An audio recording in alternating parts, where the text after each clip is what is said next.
everyone. Today's class we are going to the past papers of number sequence और आज की class के अंदर we are going to complete 2015 की हमने यहाँ पे पूरे के पूरे past papers इसके कर लेना है.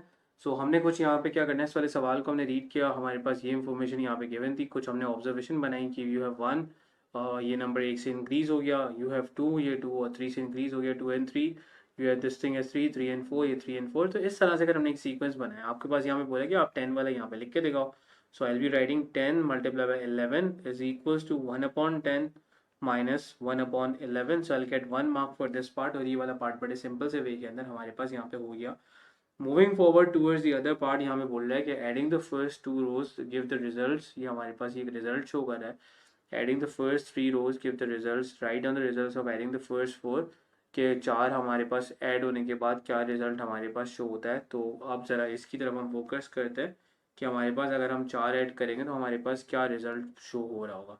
तो अगर आप 4 ऐड करने की बात यहाँ पे करते हो तो आपने कुछ चीज़ों के बारे में यहाँ पे ऑब्जर्वेशन बनानी है, विच इज़ दैट कि यार आपने यहाँ पे देखा कि हम यहाँ पे क्या ऐड कर रहे थे, 2 को आपस में ऐड अप कर रहे थे. तो हमने यहाँ पे क्या किया, ये चीज़ आप कंसिडर कर रहे थे और इसके अंदर आप माइनस करा रहे थे 1/3 को. ज़रा इसको ऑब्जर्व करना. अब हमारे पास फर्स्ट 3 की अगर बात हो रही है तो फर्स्ट 3 का मतलब है कि we are talking about these 3. So यहाँ पे आप क्या कर रहे हो कि 1/1 और इन दोनों को आपस में माइनस करा रहे हो. So you getting 3/4.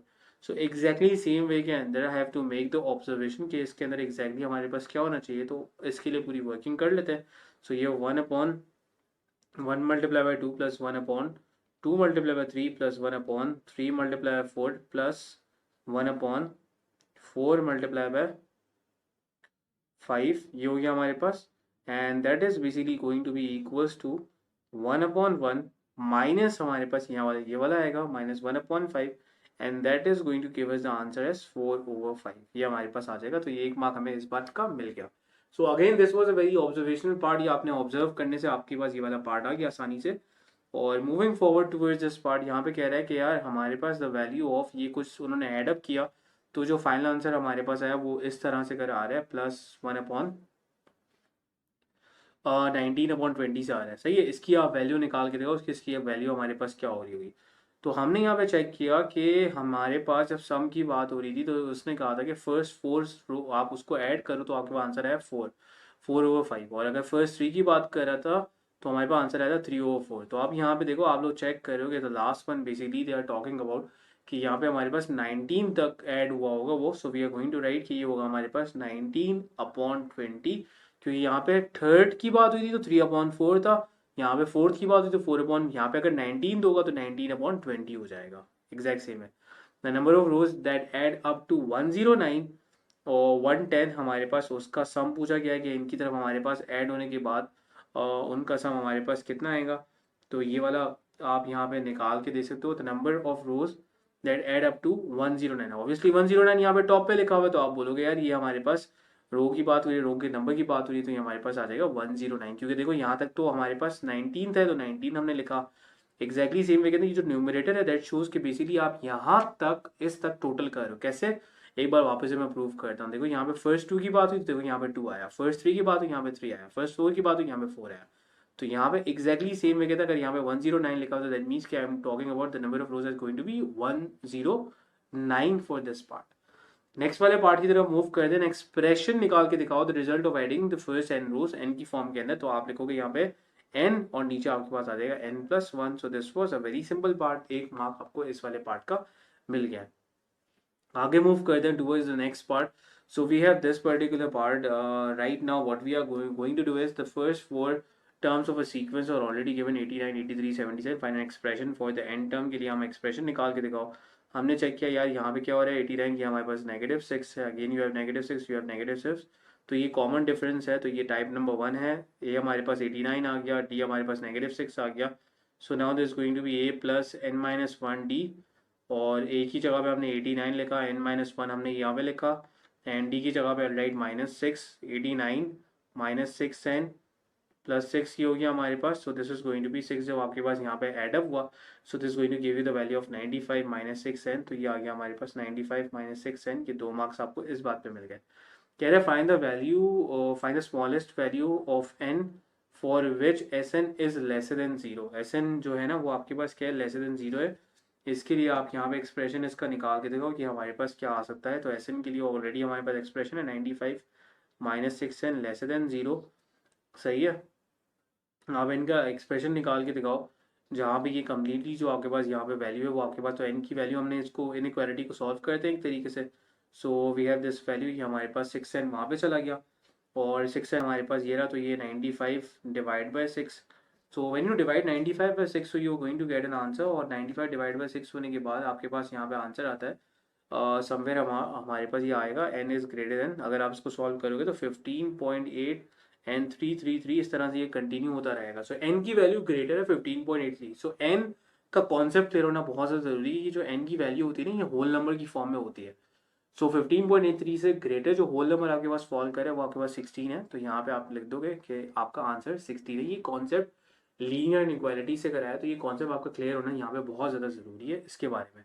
Moving forward towards the B वाला पार्ट, बी वाले पार्ट के अंदर हमें ये बोला गया है कि find n terms of a different sequence. ये हमारे पास the n term of a different sequence ये आपके पास गिवन है। Find and simplify an expression, इसका एक्सप्रेशन आप करो। ये बड़ा सिंपल था, स्टूडेंट्स को इसमें काफ़ी मसला था, तो वो मैं करा दूँ। This is the main expression which is already given to us, right. तो अगर उसने एन की जगह पे टी एन प्लस वन लिख दिया तो उसके अंदर कोई बुराई नहीं है।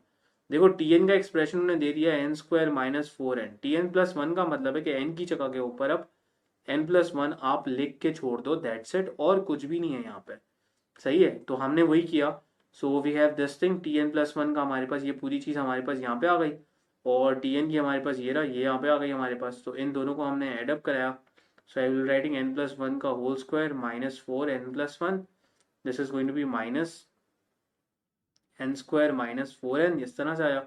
इसके ब्रैकेट को हमने ओपन किया, so this going to be n square plus 2n+1 minus 4n minus 4 minus n square plus 4n। N square से हमारे पास कैंसिल हो गया, और नेगेटिव 4n पॉजिटिव 4n के साथ कैंसिल हो गया। सो फाइनली हमारे पास ये आ गया पूरा सॉल्व करने के बाद। सो 2n और ये हमारे पास -3 हो गया। सो 2n -3, हमें 2 मार्क्स इस बात पे मिल गए आफ्टर सॉल्विंग दिस टाइम। कह रहे the difference between TV+1 and ये हमारे पास है 75। तो ये जो ऑलरेडी हम चीज़ ऊपर निकाल चुके हैं ना, ये इनका डिफरेंस ही था।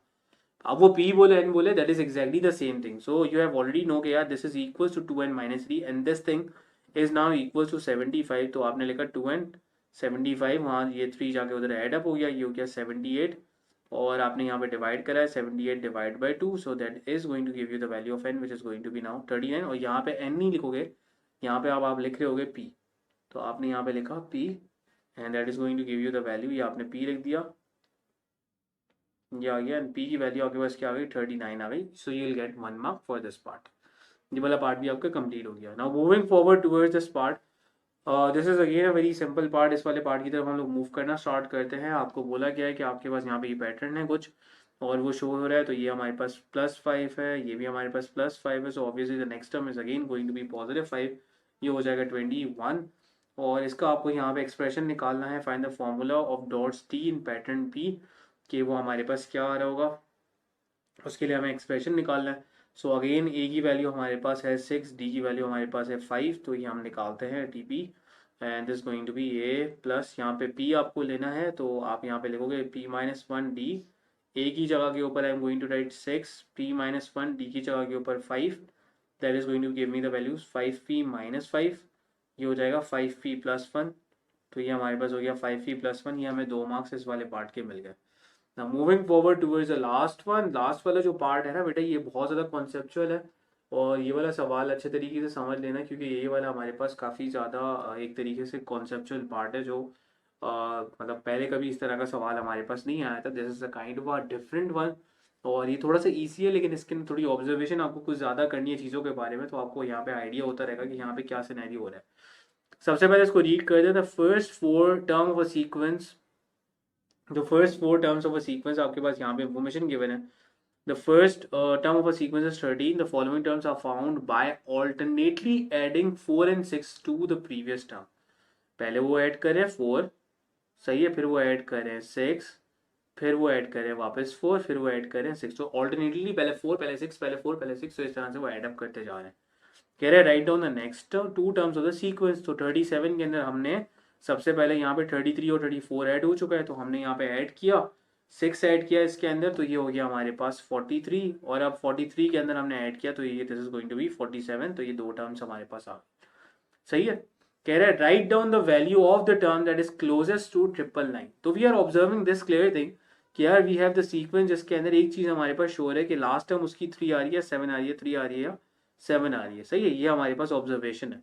सो if we are going to make the closest one, तो यहाँ से दो चीजें क्लोजेस्ट होंगी जिसके लास्ट में हमारे पास एक तो 993 आ रहा होगा या फिर हमारे पास 997 आ रहा होगा। तो obviously 997 is the most closest one, तो हमने यहाँ पे लिख दिया 997। ये हमारी ऑब्जर्वेशन से हमें पता चला कि इनकी आखिरी वाली जो टर्म है वो या तो 3 आ रही है तो 7 आ रही है, तो दैट्स वाई हमने ये ऑब्जर्वेशन से बनाते हुए इस चीज को वो किया, और because 9 and 7 was the most closest one, तो उसकी बेसिस के ऊपर हमने यहाँ पे करा।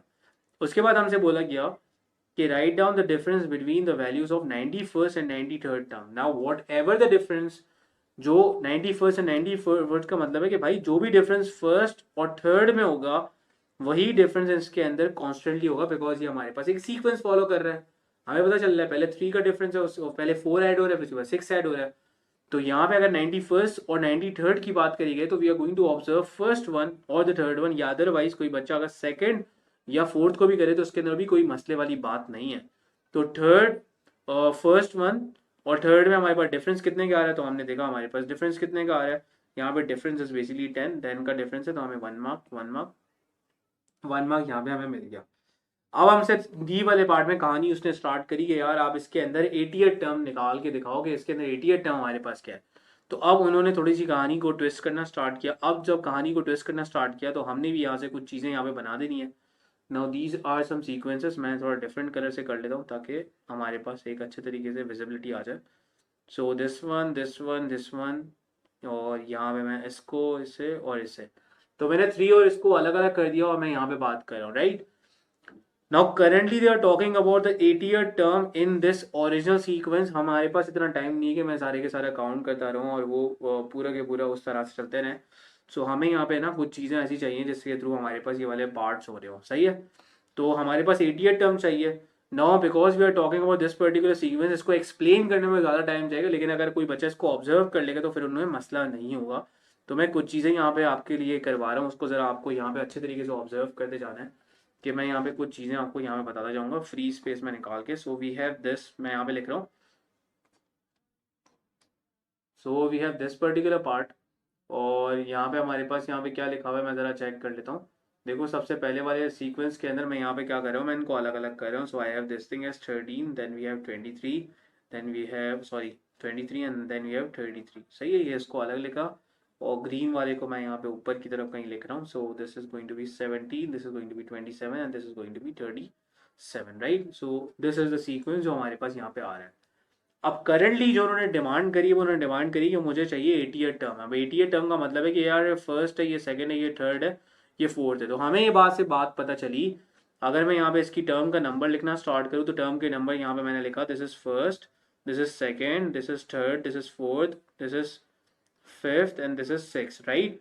सो हमारे पास 80th टर्म जो फॉल करेगी वो 7 वाले के अंदर फॉल करेगी, because 80 is the even number, that's why even number की तरफ वो फॉल करेगी, तो 7 के अंदर ही फॉल करेगी। अब जब मैं कलेक्टिव सीक्वेंस की बात कर रहा हूँ, तो अगर हमने इस पूरा ये पूरा सीक्वेंस यहाँ पे लिखा हुआ है तो आप चेक कर रहे हो कि मैंने 1, 3 और 5 यहाँ पे लिखा, सही है। या इसको देखो, ये सेकंड लिखा, ये फोर्थ लिखा, ये सिक्स लिखा, और अपने सीक्वेंस के अंदर अब जाके ये हमारे पास क्या है, ये फर्स्ट टर्म हो गई, सेकेंड टर्म हो गई और ये थर्ड टर्म हो गई। तो अपने सीक्वेंस के अंदर ये उसकी बिल्कुल ही आधी हो गई।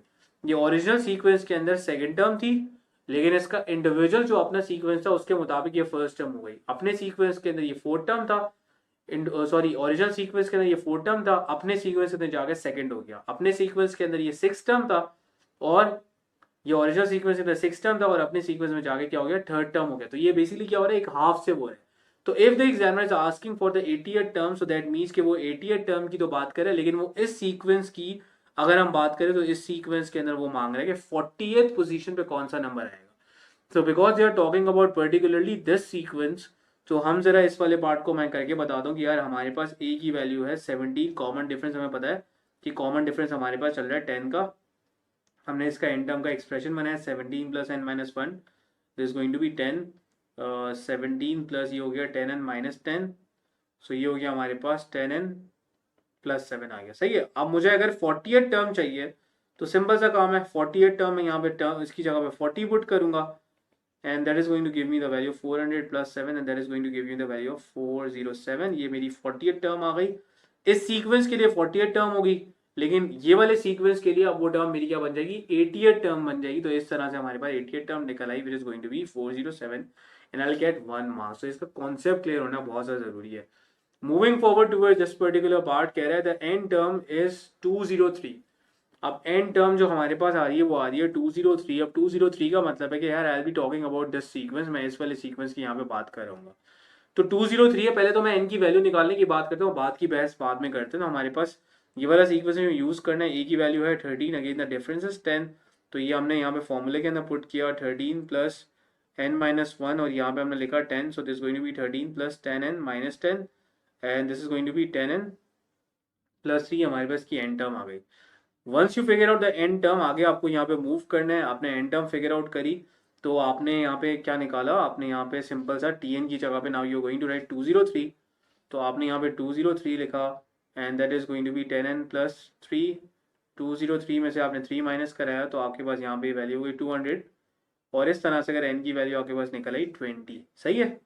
ये 20 आपके पास आ गई। नाउ 20 ये अपने ओरिजिनल सीक्वेंस में था, ऊपर जाके वो क्या होगा 40th हो जाएगा, सही है। मेरी बात समझना, ये 20th यहाँ पे आया था लेकिन ये ऊपर जाके क्या हो जाएगा 40th हो जाएगा। अब थोड़ा चीज़ों को और अच्छे तरीके से समझते हैं। देखो हमारे पास मसला ये कि ओरिजिनल सीक्वेंस में, क्योंकि अगर मैं इसको डबल करूंगा तो ये 40 पे कन्वर्ट हो जाएगा। तो 40th के अंदर जो नंबर चल रहा है उसके लास्ट में हमारे पास क्या आता है 7 आता है, सही है। उसके आखिर में 3 नहीं आता। वाई? बिकॉज हमने ऑब्जर्व ये किया है कि इवन नंबर्स की पोजीशन के ऊपर हमारे पास ऑलवेज क्या आ रहा है 7 आ रहा है।